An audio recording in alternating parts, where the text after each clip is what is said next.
Good misty morning to you. Thank you for being with me today.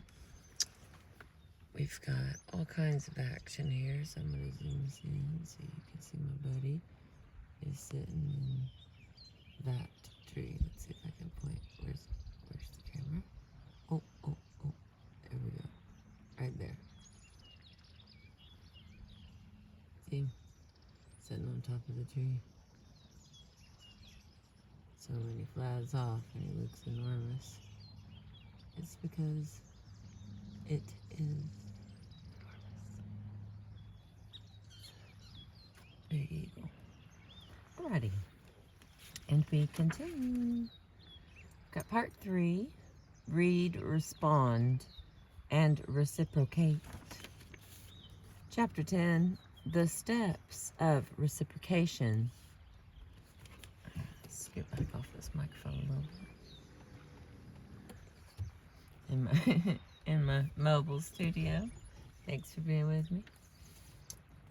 The steps of reciprocation. Now it's my turn. Getting others to understand you in return. Loving as any schoolboy and schoolgirl, smitten with a hopeless and unrequited crush will tell you, is not enough. We need love returned. All human beings yearn to be loved, understood, and validated. It is all very well understanding other people deeply because we love them, but we are, at base, also doing this so we can get the person we love to understand us deeply in return. We all suffer from the bargaining need to exclaim, "What about me? Where's my fair share?" That was Wiley Dog who gave us perfect sound effects.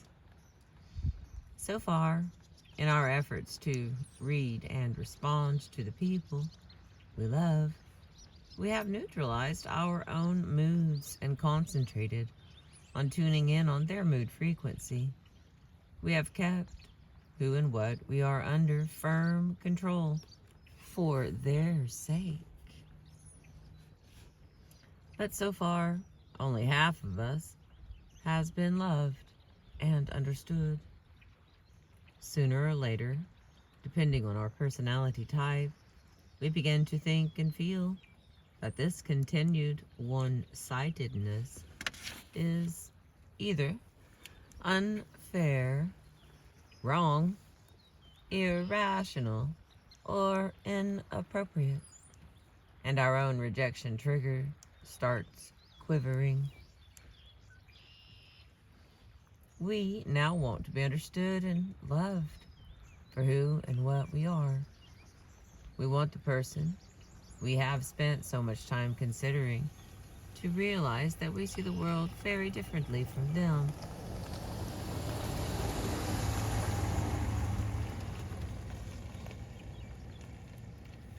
We want the person we have spent so much time considering to realize that we see the world very different from them, and that the way we see it is as justified and deserving of understanding as theirs is. We not only want this, we long for it. We long to be loved on our terms, responded to on our mood frequency, and have our needs met and satisfied in our way. We want them to see why we do and say things the way we do. We want to be forgiven or even have allowances made for thinking and feeling, doing and saying things differently from them. We want who and what we are to be understood, accepted, and approved. And we want them to love us for who and what we really are. Having followed the read and respond stages We have learned how to love them. Now we need them to learn how to love us in reciprocation.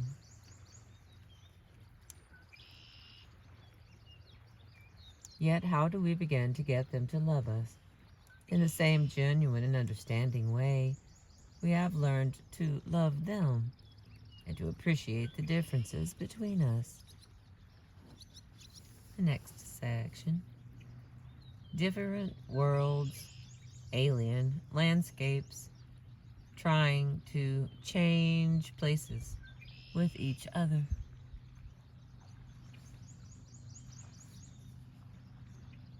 Before we can get other people to love and accept us fully, we have to bring them to an awareness of just how fundamental the differences between us are. We must show them that the reason they do and say things differently from us is because they think and feel differently.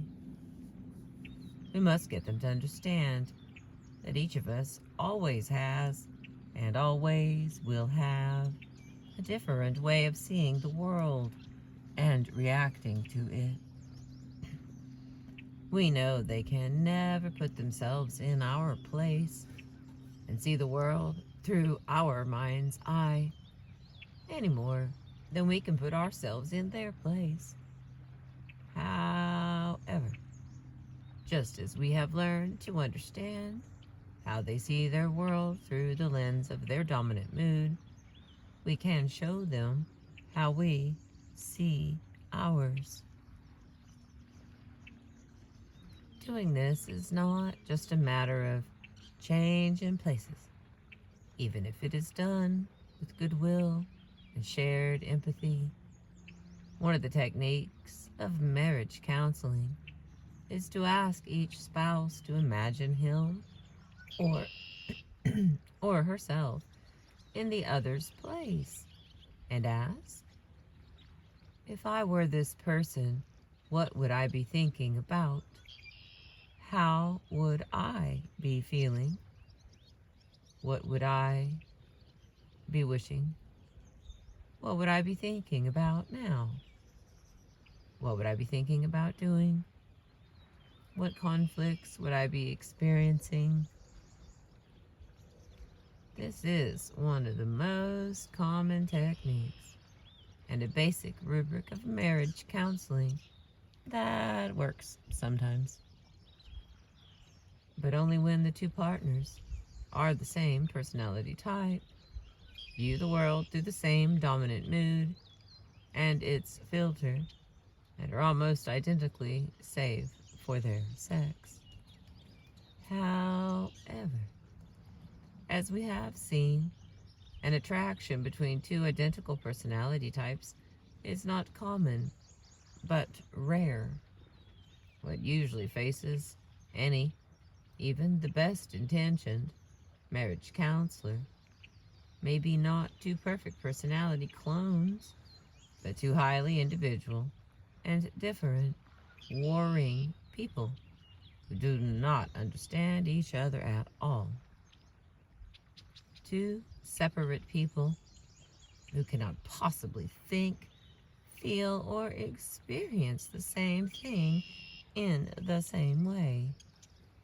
So any bland, general-purpose reconciliation method based on an all-encompassing technique for all seasons is not going to work. For this simple reason alone, counseling, like the marriages it attempts to heal, breaks down again and again. All right, I got a little sample here. Carl and Suzanne, the analyzer and the feeler. A married couple, Carl and Suzanne, spent 6 months in counseling, trying to work out their problems before their inevitable, tragic divorce. Individually, each is a good friend and a pleasure to be with. As a married couple, they turned into a disaster to themselves and to everyone who knew them. Carl is an analyzer. Excuse me, Lord. Carl is an analyzer who is urbane, charming, and an engrossing conversationalist with sharp intelligence and an endless store of amusing anecdotes. Suzanne, who is a feeler, is well educated, highly sophisticated, naturally kind and thoughtful, and has a warm graciousness that puts everyone around her at ease. When they met, he was a well known sports writer, and she was an established sports equipment designer engineer. They seemed a perfect match. His precise, straightforward manner was softened by contact with her gentler, more considerate approach to life, and her occasionally somewhat abstract way of thinking was sharpened and honed by his tougher, more concrete style of thinking. Separately, they were both highly attractive people, stimulating and fun to be with. Their friends could not have been happier when they married. Almost immediately after the marriage, they both decided to resign from their old jobs and set up an exercise and aerobics gym, one of their mutual passions, so that they could not only live together, but work together as well. For the first few years, while they were struggling to make the business a commercial success and working 18 hours a day on almost nothing else, their relationship and love for each other remained rock solid. Carl worked out the logistics of setting up the gym, handled the financing, and did the equipment buying and maintenance. Suzanne handled the public relations, advertising, and staff hiring. Carl loved the way Suzanne managed by using a warm, empathetic, understanding tone in the advertising to attract a previously untapped clientele, which would normally be too embarrassed to use a gym. And she had hired staff who were remarkably loyal and had a wonderful knack of keeping the clients so pleased with the atmosphere in the gym. They not only kept coming back, but introduced growing numbers of their friends. Suzanne loved the way Carl managed with such clear-sighted planning and smooth efficiency to get the business up and running so quickly and put them into profit in such a surprisingly short time. It seemed to everyone that the two were on the path to riches and success. And they were. The gym made money, and they were able to employ a manager and cut their workload in half so they could relax and enjoy more of each other's company. It was then that the first cracks in their relationship began to show. While they had been working 18 hours a day, engrossed, virtually autonomously in making their own side of the business run smoothly, they had loved, respected, and admired each other. However, once they had the leisure to step out of their own areas of expertise and look more closely at what each had been doing and the way he or she had been doing it, the problems started. Carl thought Suzanne was too soft on the staff.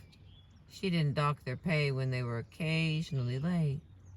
She gave them valuable time to do holiday shopping, attend their kids' school concerts or sports events. She seemed unable to control in his mind, increasingly over-familiar attitude they were adopting. He also had complaints about the length of time she spent with clients. Now, Suzanne, for her part, thought Carl was too cold and calculating in the way he handled the suppliers. She felt he was penny pinching in a way that would ruin all the goodwill she had built up, and she objected to his, in her mind, abrasive, uncaring attitude toward her staff. Now, at this juncture, for the first time, they began grating on each other. Wait a minute. At this juncture, for the first time, they began grating on each other another. There's just something wrong with that. They started pounding at each other's tender spot and triggering painful, unexpected responses. Because of Carl's inherently more assertive and straightforward personality, he would say exactly what he thought, and then, without realizing it, hurt Suzanne's feelings deeply. She felt he was being unfair and attacking her personally. Now, given Suzanne's essentially non-confrontational, more conciliatory stance, she felt unable to stand up to Carl, so she would attack him in a roundabout way, obliquely letting him know how she felt about what he was doing. He could not really see what she was getting at. He thought she was being irrational and attacking him personally. Gradually, Carl's views on how things should be done began to dominate as he took over more and more control, not only in the business but in their personal lives.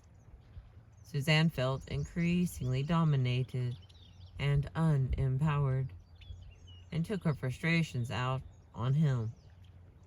She also began to look for understanding and warmth from some of the male trainers at the gym, spending more time with them.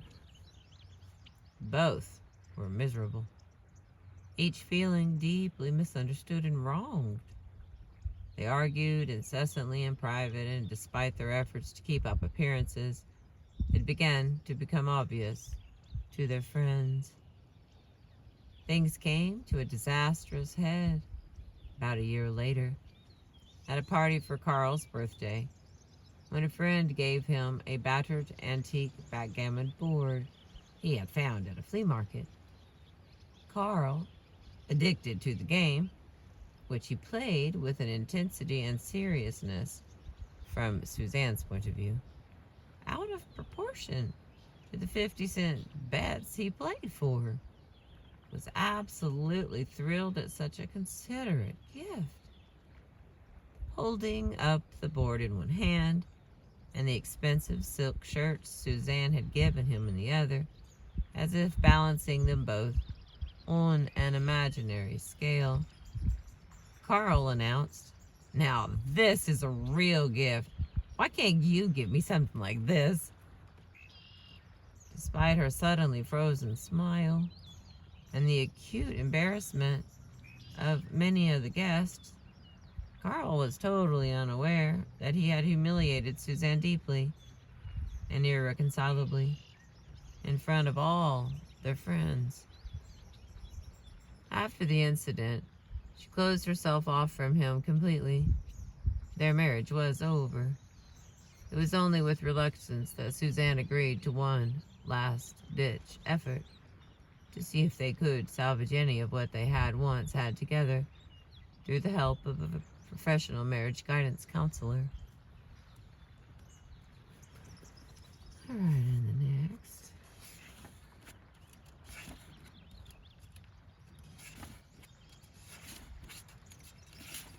That's a lot of pages. All right, we got to get to 188, and we're on 175. Thanks for being with me. I appreciate you. Ah, it sounds beautiful out here. Okay, next category, or the next section. The fallacy of trying to become each other.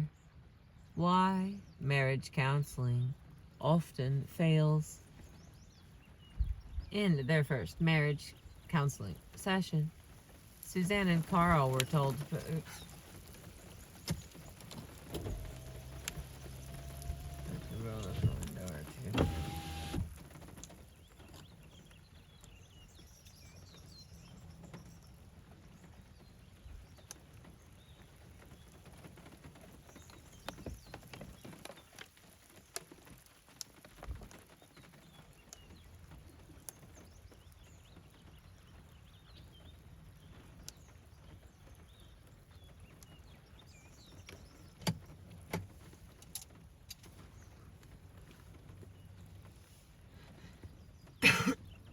Nice little sound of rain.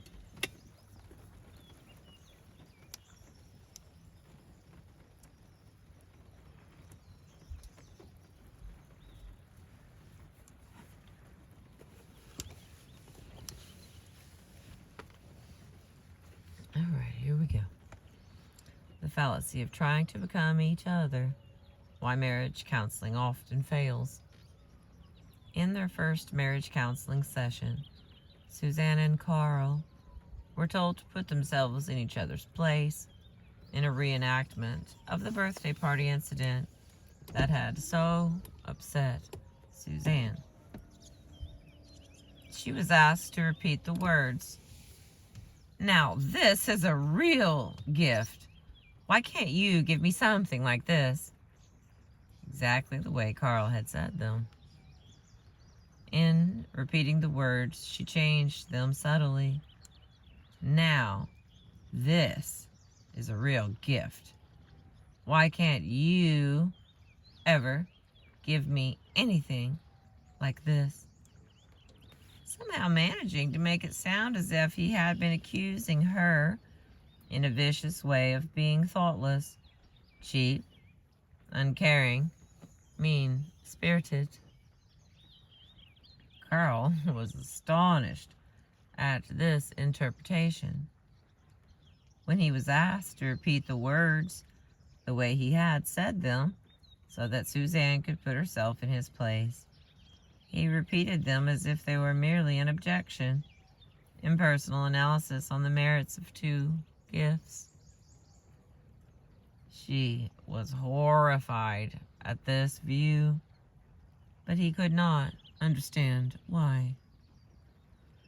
The marriage counselor then explained that they were both still being themselves. For the therapy to work properly, they had to try to become each other. They had to role play at being the other person in order to experience each other's feelings. Suzanne had to feel the way Carl had when she spoke his words, and Carl had to feel Suzanne's reaction on hearing them. But however hard they tried not to put their own spin on each other's actions, deep down neither one could really believe that there was no malice or ill intent. Logically, it made no sense to Carl. What he had done was merely state a fact. It had been the truth. Compared to the shirts, the backgammon board was a magnificently better choice of gift. How could anyone be offended by the stating of an obvious fact? He was irritated at Suzanne's over-emotional response and thought she was just being silly. While he conceded that, knowing her as he did, he should have realized that sort of comment would have upset her. He could no more put himself in her place than she could put herself in his. Suzanne, the feeler, with her profound sensitivity to emotion, to emotional rather than rational sense, could never do the 180-degree turn it would require to see all this in Carl's terms.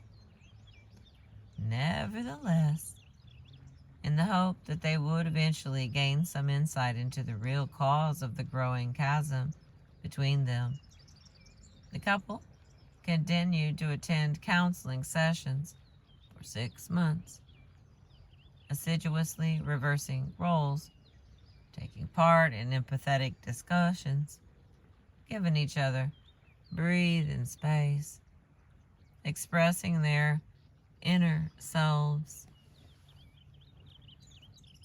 taking turns at doing what the other wanted, and even playing sexual games.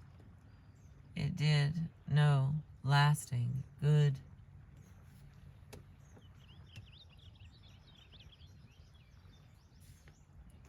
Finally, they agreed to free each other from their intense individual loneliness within the relationship and end the marriage.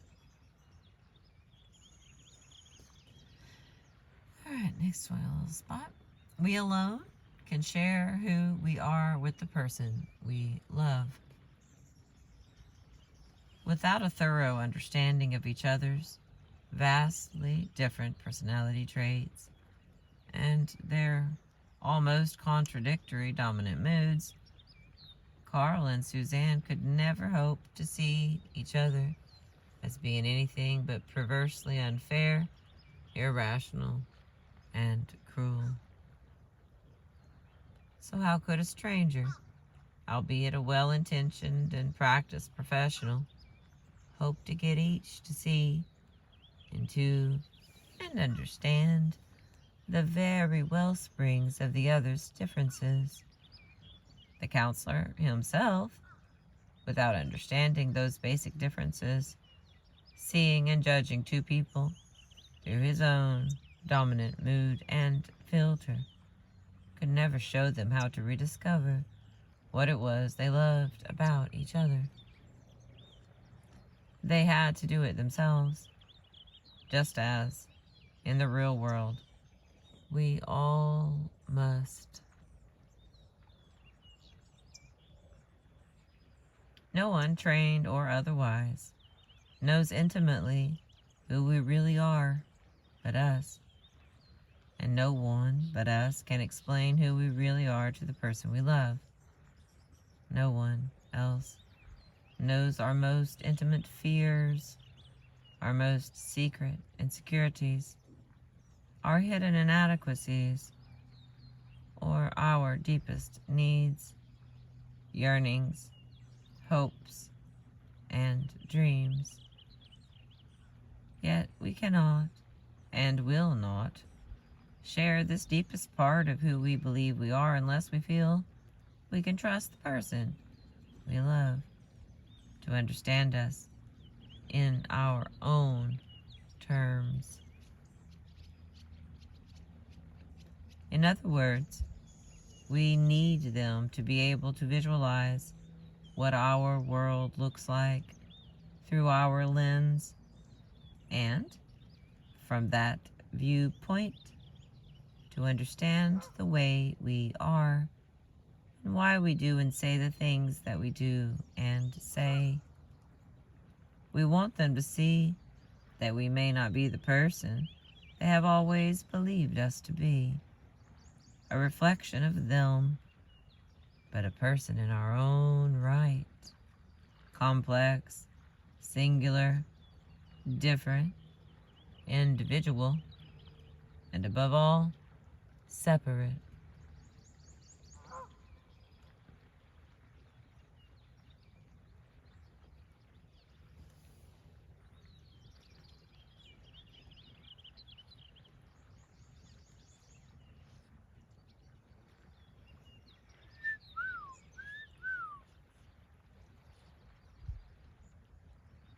You're just learning.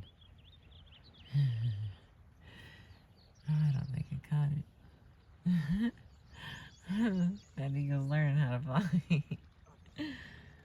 Oh my goodness, where was I?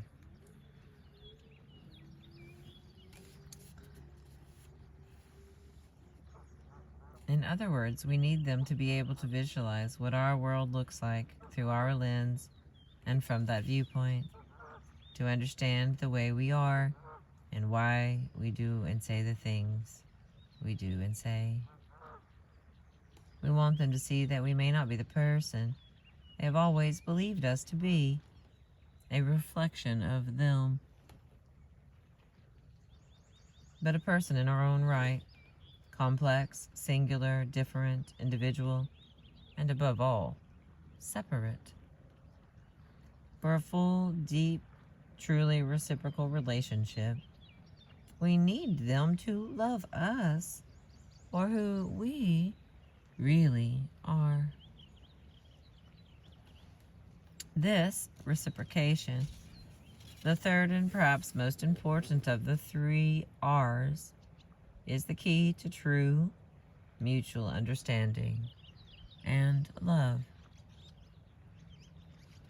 When we were developing the techniques of the 3 R's, we asked Carl and Suzanne, then divorced for 2 years, if they were interested in trying out and testing the techniques.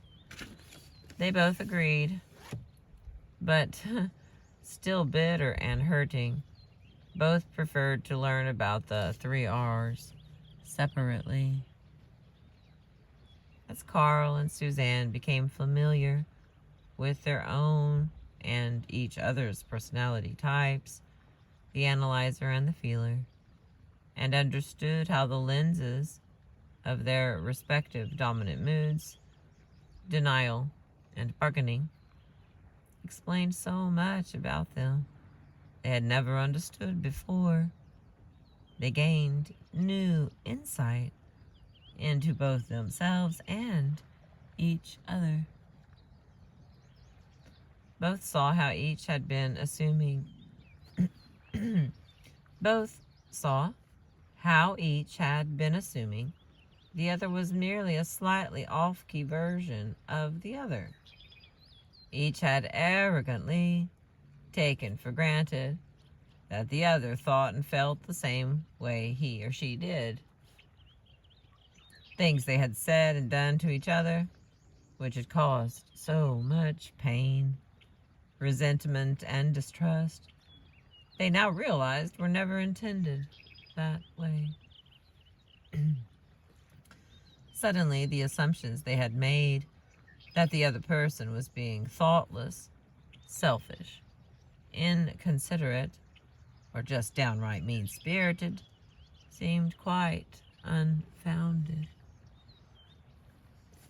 They found they were developing new respect for each other, and in the process were rekindling feelings they both thought were long dead. Then they wanted to try the third of the 3 R's, reciprocation, together.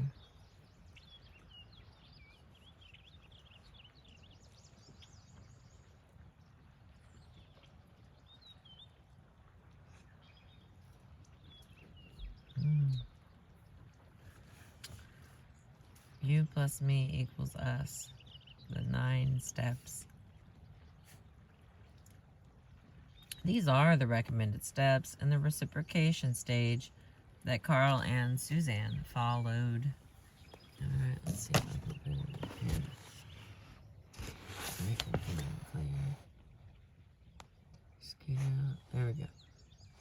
You plus me equals us, the 9 steps. So we got these right here, and then I'm not struggling. See them on the side. And then here's the other ones. Fingers in the way. There we go. Seems like this is going to be real important, so you probably want to hang on to that. Alright, let's just get it back out. A little less windshield.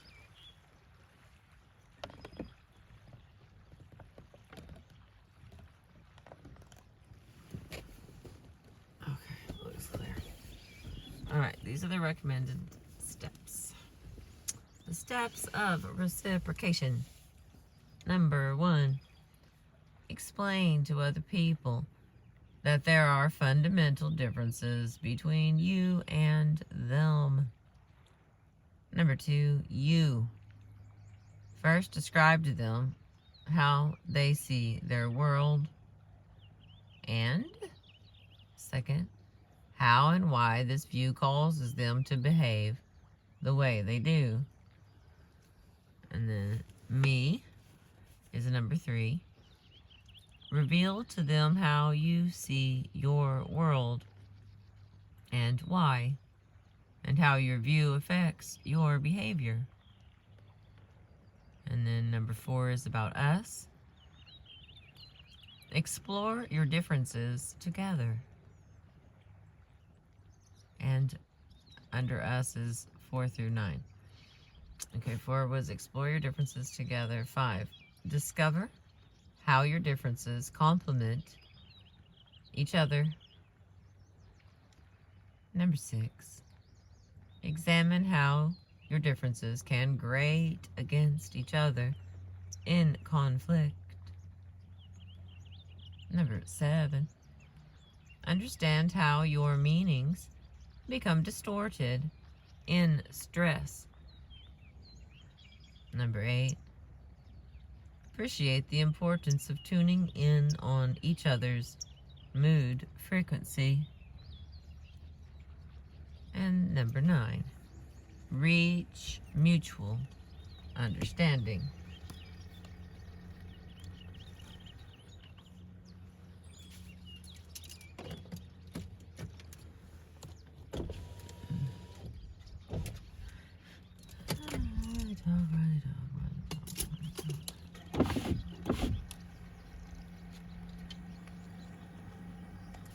Here comes somebody, hang on.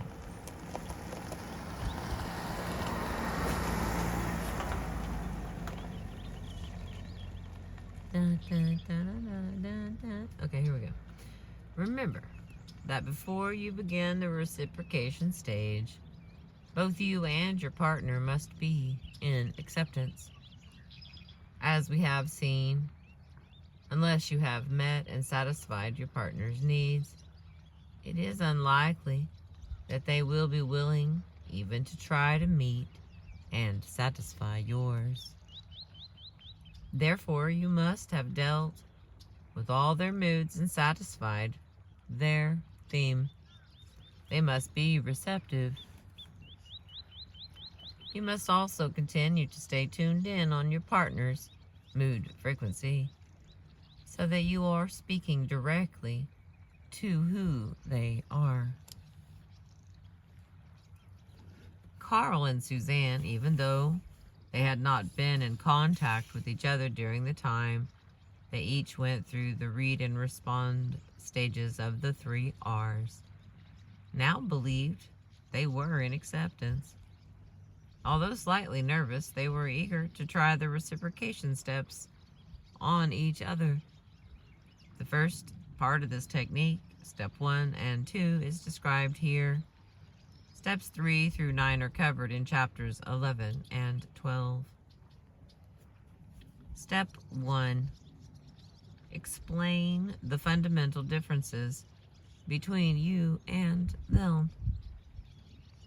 Having shown that you understand your partner by meeting and satisfying their needs in their way, you should now explain that the way they think and feel about things is not the way that you think and feel about them.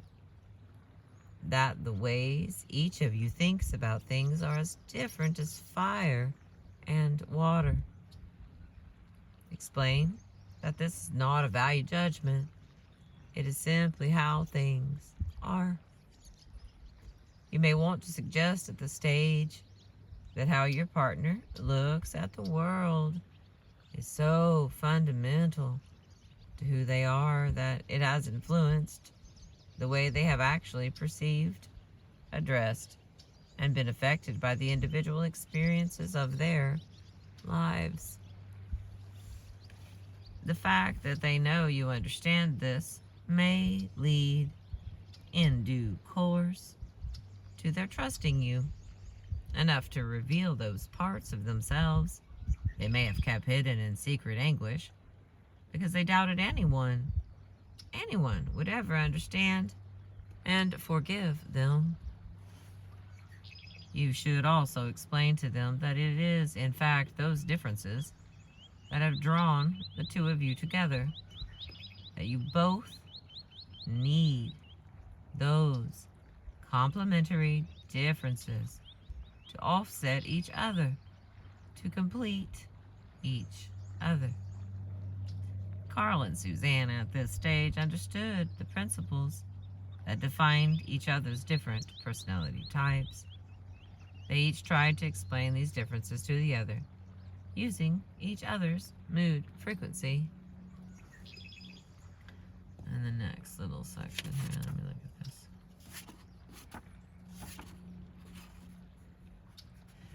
8 pages.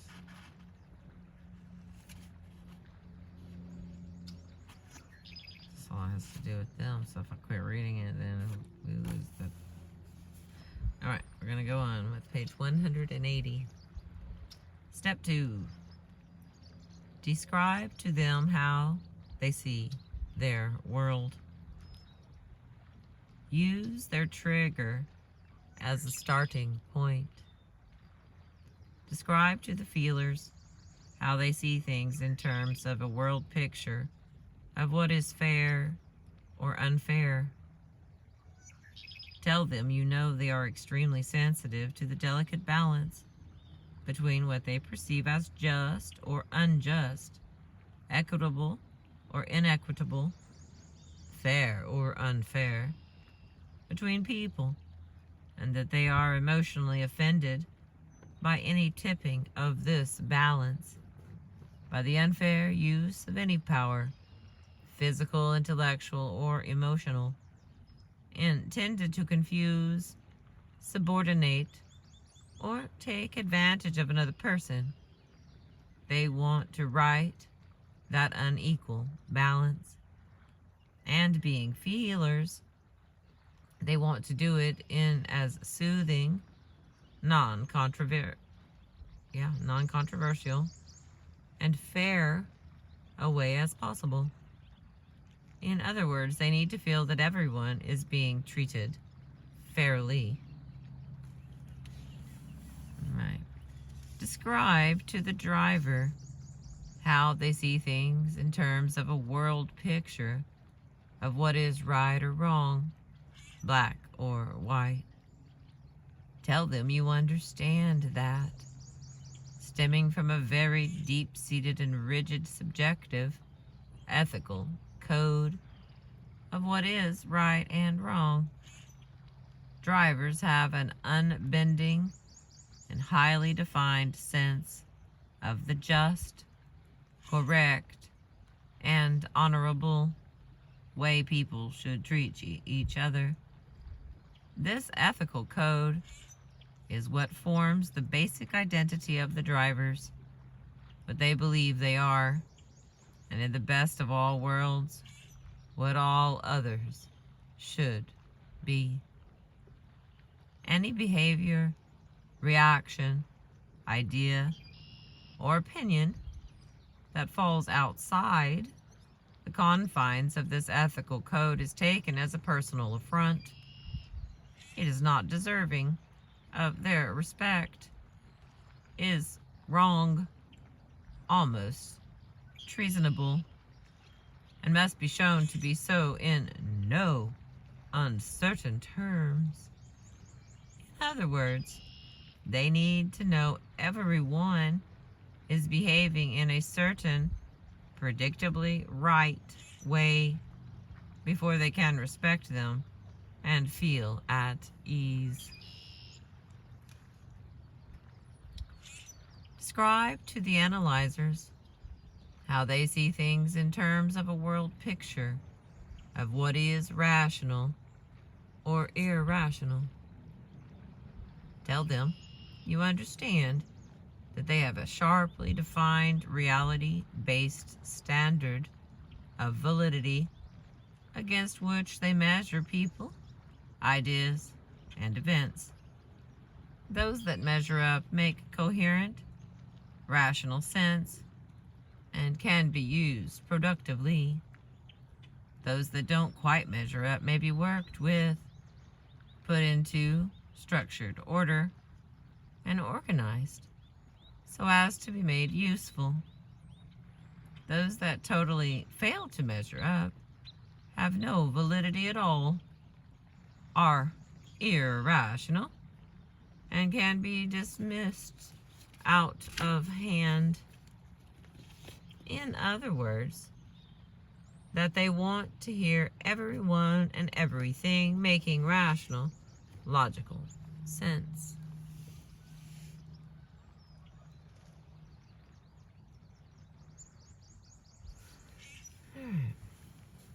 Describe to the elitists how they see things in terms of a world picture of what is appropriate or inappropriate.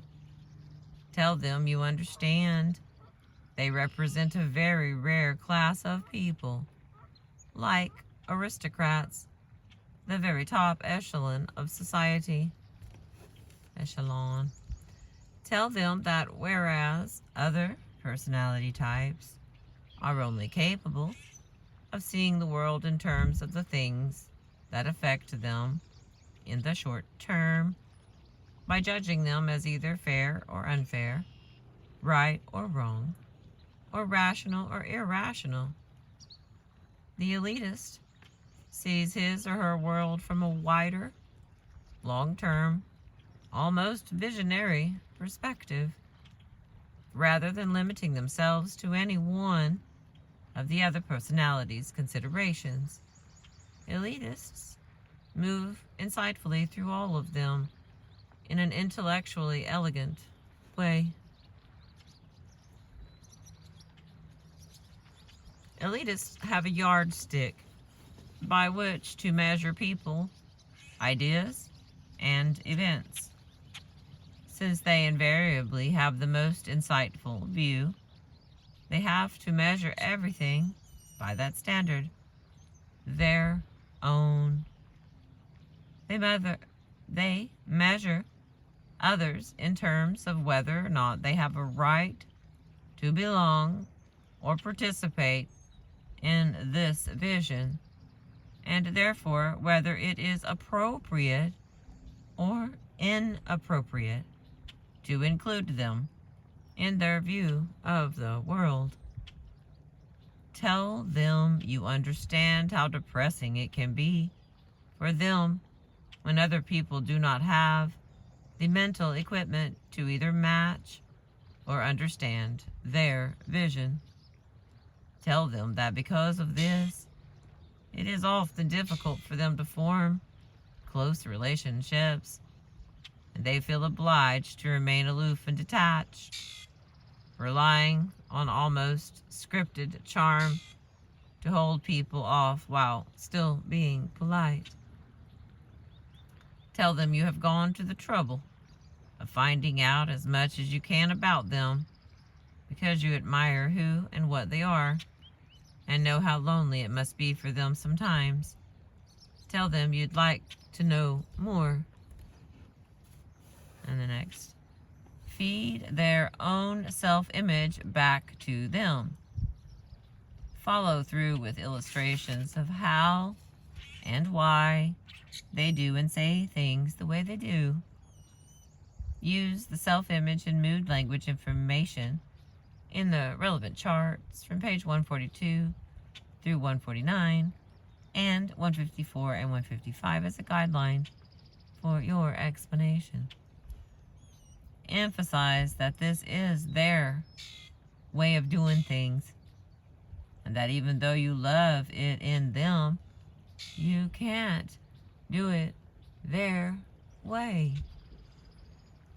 Remember, you must tune in on their mood frequency when explaining it. For example, when Carl, the analyzer, explained Suzanne, the feeler, to herself.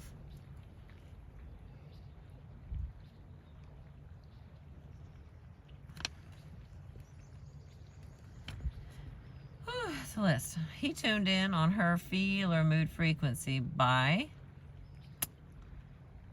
being low-key, toning down his own personality and concentrating on hers. lowering his voice and slowing down, being gentle, polite, empathetic, and genuine, speaking in terms of feelings, slowly and deliberately presenting one idea at a time, being sensitive to her physical reactions while he was speaking, not trying to dominate or control her or force her to follow his line of thought, asking her directly what she thought or felt, patiently waiting while she sorted out her thoughts and feelings before replying, not interrupting her or talking in her silences or pauses. And the last one, listening to what she said and understanding what she was saying in her terms. Here's the dialogue, about a page and a half. What he said. One of the things that makes me love you so much, Suzanne, is the way you're always so sensitive to my feelings. You've got an uncanny knack of knowing just when I'm even the slightest bit worried or upset about something. And here's how he used her self-image to explain her behavior. Her self-image is emotionally sensitive. Her mood language is aware of others' emotional states. So, again, here's what he said. And I've noticed you always seem to be more aware of the feelings behind what I'm saying than what I'm actually saying. Here he's saying he's aware of the feeling tone of her words. He's saying thinks, speaks, and acts in terms of feelings. The next thing that he says out loud, I can see how, because you are so sensitive to that sort of thing, you are always so kind, gentle, and polite with everyone. Here he's letting her know how she behaves toward others in a warm, kind, gentle, and polite way. And then here's the rest of what he says with words out loud. I wish I were as sensitive as you are about the sort of thing, but I just don't seem capable of being that way. I am right here in seeing you this way. Am I right here in seeing you this way? Tangle my legs. Ouch. My leg has gone to sleep. Sorry. Okay, Carl listened patiently to her reply. Then he presented another separate idea. All right, here's Carl speaking again. You always seem to be so fair and even-handed with everyone. You'll listen to everyone's opinion, no matter how crazy it sounds or how long it takes for them to get it out before you make a decision. Her self-image is that she's fair and even-handed. In her mood language, considers everyone's point of view. And then here's some more that he says. And you always appear to believe what they're saying. I wish I could be that patient and that considerate, that fair. How do you manage it? And here he is saying, gives others the benefit of the doubt. All right, and then his next idea, or the next idea. I love the way you're able to counterbalance my natural aggressiveness. Her self-image is that she is non-aggressive. He says, you never force your opinion on anyone the way I do. You're always so thoughtful and never pushy. Her mood language does not try to dominate or control. Always considers others' needs before her own. Is tactful and diplomatic. And acts as a peacemaker. And the last part that he has quoted here is saying, Yet you always seem to be able to get everyone to agree on a fair and reasonable view in any situation. Remember that time I told our accountant straight out he didn't make sense, and he took offense and was going to quit. You came in and smothered the waters. Okay. My bad. Okay. You came in and smoothed the waters. Oops. Oh my goodness. I think you're that way because you see everything in terms of what's fair or unfair. Am I right? When Suzanne, the feeler, described Carl, the analyzer, to himself, she tuned in on his analyzer mood frequency by concentrating her own ability to think clearly and logically, organizing and structuring her ideas, and focusing on presenting them to him in logical sequence as precisely and succinctly as possible. Speaking in terms of facts, not opinions, that showed him in a positive light. Remaining calm and controlled mentally and physically, never using emotional reasons to back up, justify, or demonstrate a fact. Trying not to dominate or control him. Posing questions so that he could take control when he started explaining himself. Here is what she said. What I love about you is the way you always see things so accurately. You're so rational and clear-sighted, sensible and level-headed, direct and straightforward about everything. This is how she used his self-image to explain his behavior. His self-image is that he's sensible and level-headed, rational and clear-sighted, direct and straightforward. So she also says, because you have this ability, you never get sidetracked or go off on tangents, and you never get caught up in fuzzy thinking. Here, his mood language considers everything irrational or emotional unimportant. She also says, you simply see the facts, you consider them in a way that makes sense, and then you make a decision based on those facts. In his mood language, draws conclusions solely from the facts in a precise, ordered manner.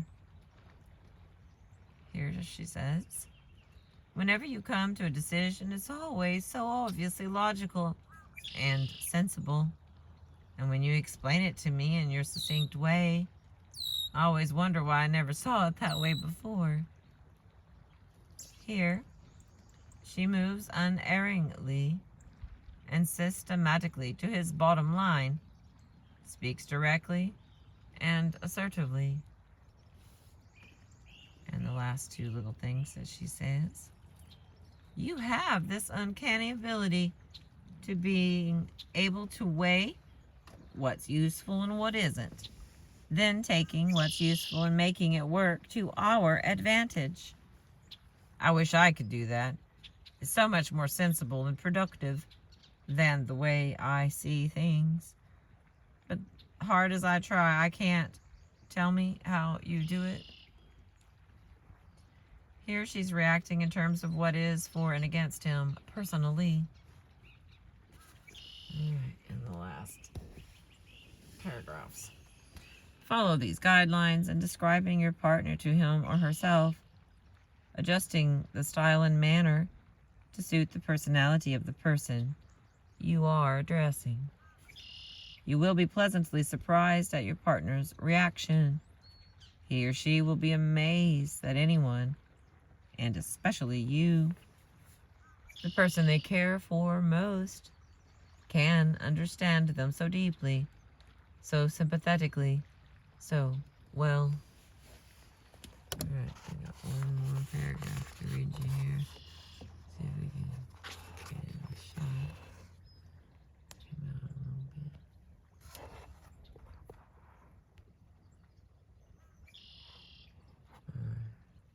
This is all I got to read, this one paragraph. And then we are free of this chapter. And then we have more to go. Okay. The right chemistry. The passionate, romantic love of heart-thumping, sweaty-palmed euphoria, which is triggered by mutual initial attraction, is accompanied by a flooding of the brain with amphetamine-like chemicals, such as dopamine, norepinephrine, and phenethylamine, whatever. We are so elated by this natural high, we actually feel we are floating or walking on air, and the silly looks on our faces broadcast our delirium to the world. However, after about 2 or 3 years of being smitten, our bodies build up a tolerance to these effervescent chemicals, and the buzz begins to lose its intensity. At this stage, relationships can fizzle out and die. If, however, we start to respond to the object of our love rather than merely to our own joy at being in love, the self-involving passion of early love is overtaken by the more considerate compassion of mature love. We begin to cherish our lovers for who they are, rather than for how they make us feel. With this development, other chemicals set to work in our brains. These are endorphins, soothing chemicals akin to natural painkillers that give us the calming sense of security that we feel in our love and in our lover. Unlike the chemicals that come into play with our initial attraction, the chemicals behind our joy of attachment and togetherness do not fade with time. As long as our mutual acceptance and understanding keep developing and strengthening, the endorphins in our brain continue to provide us with a narcotic sense of comfort, completeness, and well-being. All right, that is the end of that chapter. Okay, that's a mosquito. I think that's a mosquito biting me. Smiley dog.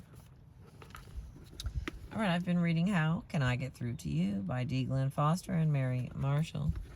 Please remember to like and subscribe. And I appreciate you.